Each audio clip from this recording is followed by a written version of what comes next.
Hello and welcome back to another episode of Transport Fever 2.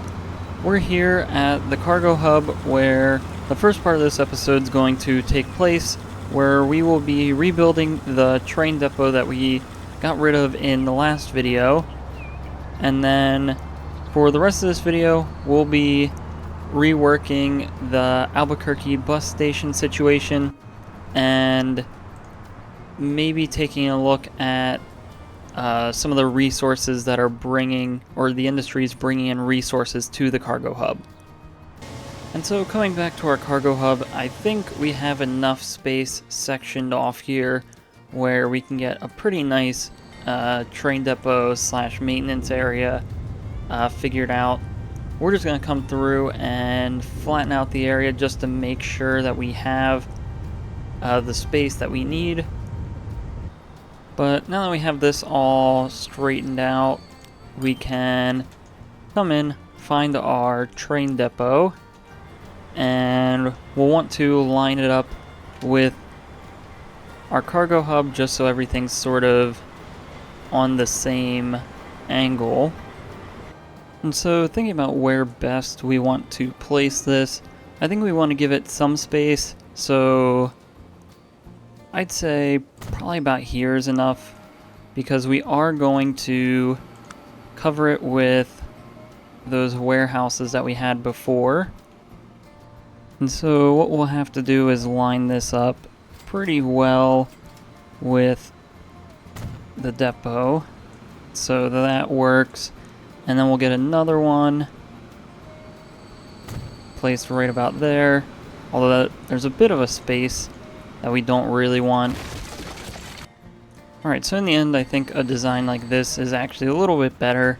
It looks a little nicer, it centers the train depot on the building itself, and it doesn't look too bad. So we just have to drag this set of tracks straight out from here, and then we can come in and add a nice big door to the front so it looks like a train would be able to come out of here if it needed to.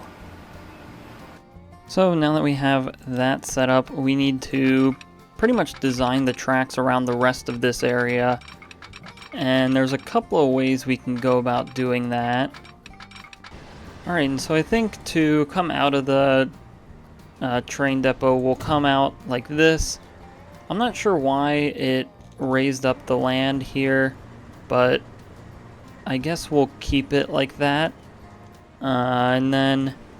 So then with this, we can just come straight across like so.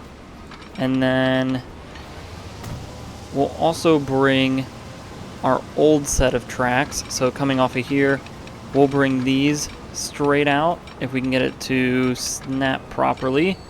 We might have to come back just a bit more. But now we can allow this to come straight out like that. And then it should just be as simple as dragging this across and connecting like so. And so we'll end up doing something like this, and that's how we can connect all of our trains over this way. And then as for this direction, we do have this set of tracks, which is going to be a little bit harder to connect up, because we can come off of this right here and pretty much curve straight out like this, but that won't allow connections to these tracks, although that's not necessarily a large issue since we have the connection over on this end, so maybe it's not so bad. We'll roll with it, see how we feel about it after a while. If we don't like it, we can come back and make it look a little bit nicer. But now we have all these upgraded to double slip switches, and we can now get into making this area look good, I guess. So I think what I want to do with this space here is fill it up with a bunch of tracks, pretty much running parallel with each other, and pretty much just get a nice yard looking area right here, sort of tucked between the train depot and the cargo hub here. And so we can use these set of tracks here as a guide pretty much. And then the only thing we have to do is figure out where we're going to come in from. It doesn't necessarily have to be from this set of tracks. Because we do have our slip switches and everything in here, we could pull off farther back up these lines, and logistically it could still make sense that a train can come off of this line, back up along the tracks, and then come back into this little yard area. So I think we'll do that. We'll just come off of here, although that came off the wrong way. We'll come off curve like so, or perhaps we'll grab it from the other way. And so we'll have this curve off just like this, and then we'll have it go straight out, and this will sort of serve as the basis of how all of the trains will get into this area. Alright, so we have all these tracks set up, and these are sort of like potential tracks that we can have sort of extend all the way down. We don't have to use all of them. Actually, we probably won't even use all of them. We probably won't even use half of these. But this sort of sets our intervals that we could use. So I guess we'll sort of just select a couple at random. We'll do sort of some clusters like this, which will probably work out just fine. And then maybe here we'll have some separated like so. And then maybe all the way on the end here, we'll still keep all of these, and then we can have one more, either this one, or actually, yeah, we'll keep this end one here, and this will sort of be like along the train depot for any sort of immediate maintenance. And pretty much the rest of this is just dragging these out until we get to a good stopping point. Sort of defined by this curve here. So now I think this provides a nice area for us to work with. Now we just have to extend these and connect them all to this set of tracks here, and figure out how we're going to connect all these tracks together, really. Alright, and so now I think we have all of this connected up sort of in a way that makes sense. I'm pretty happy with how this looks. I think the next step that will probably tie a lot of it together will be to just simply paint the ground to be a nice dirt color on the inside of this area.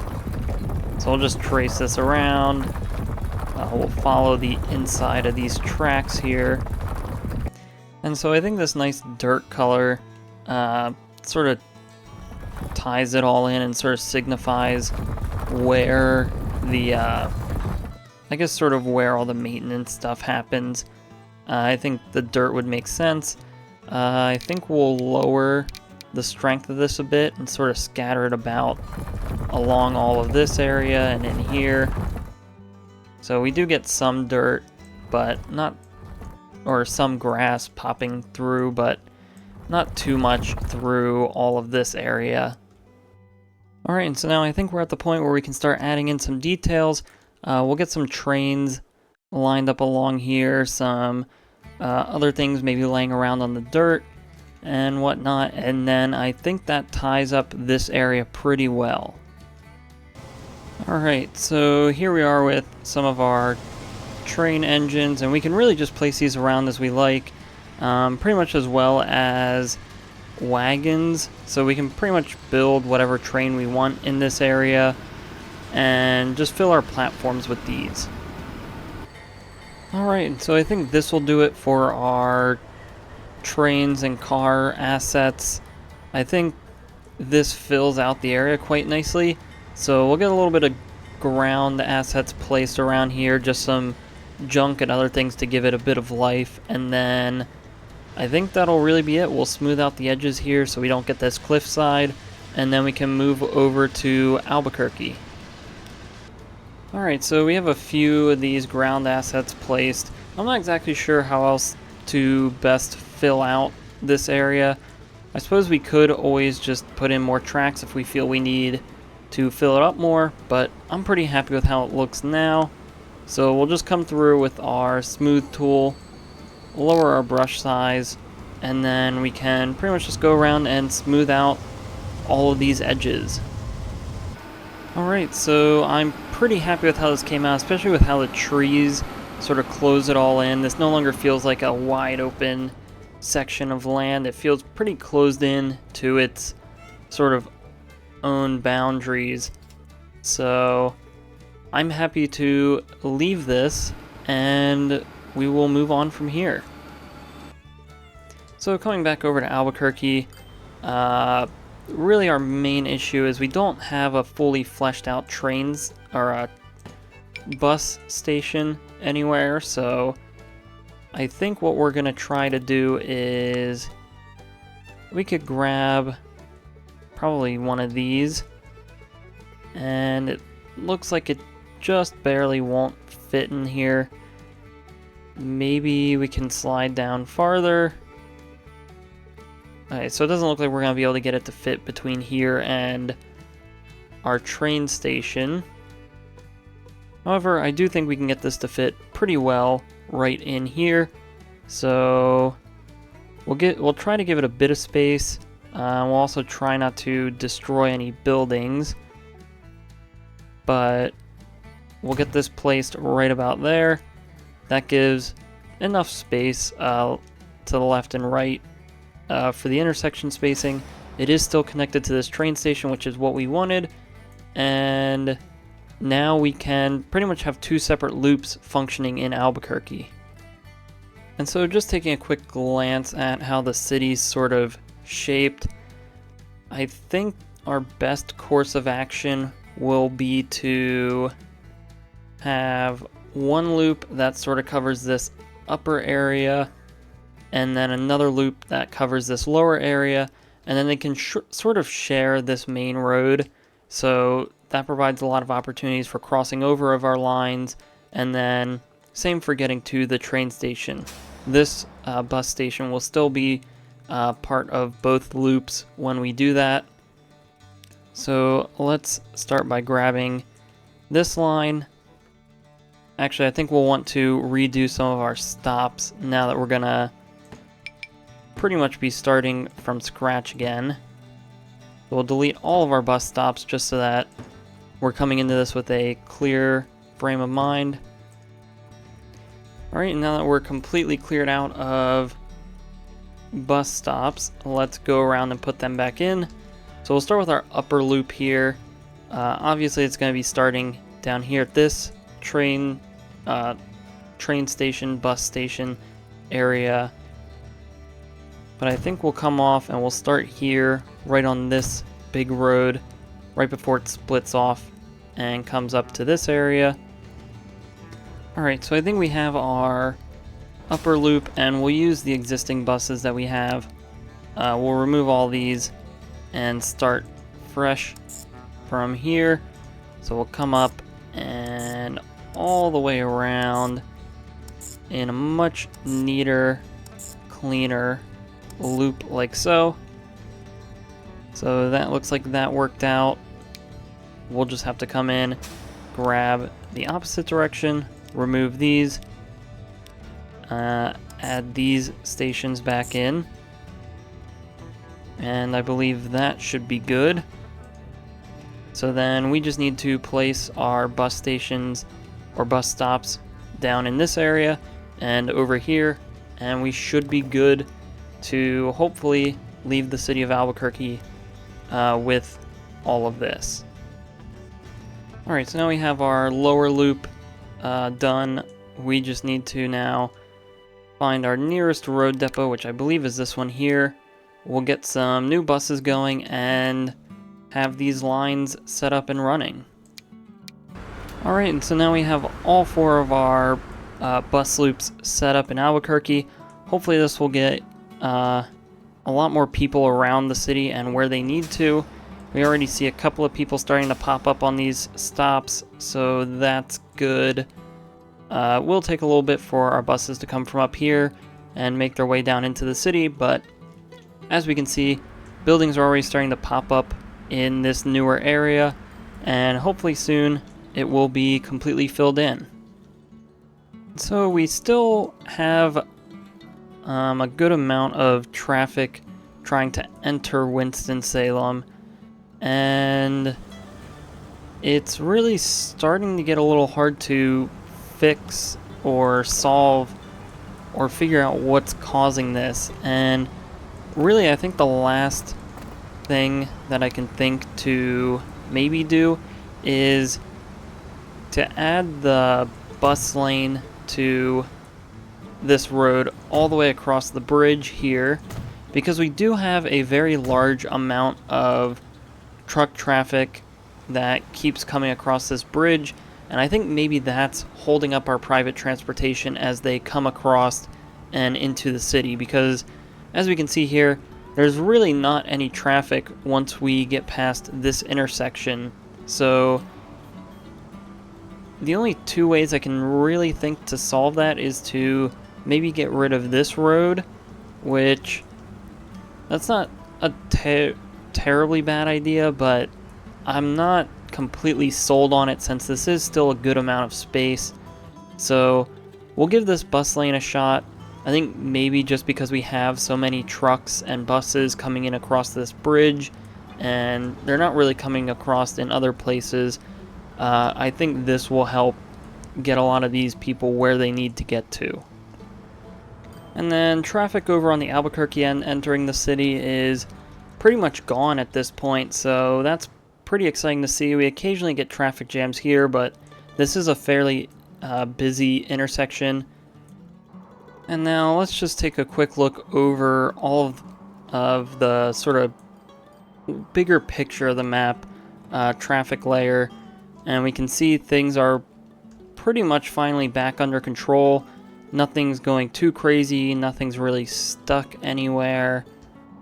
I think we finally reined in all of our traffic problems. There's a few spots, specifically here in Montgomery. It looks like this might need to get figured out at some point. I'm not entirely sure what's going on. So it seems like this road's really holding everything up in Montgomery. I'm not too sure how we can go about fixing this at the moment. I think maybe the short-term answer is to just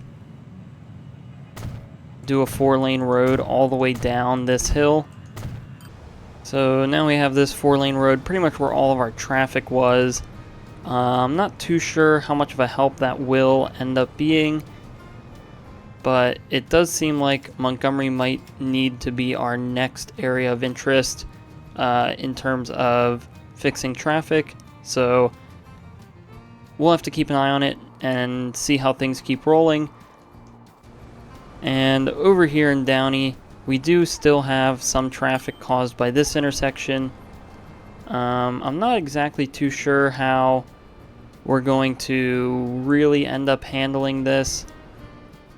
There could be a solution here just by upgrading some of these roads so that maybe there's a slightly faster way through the city.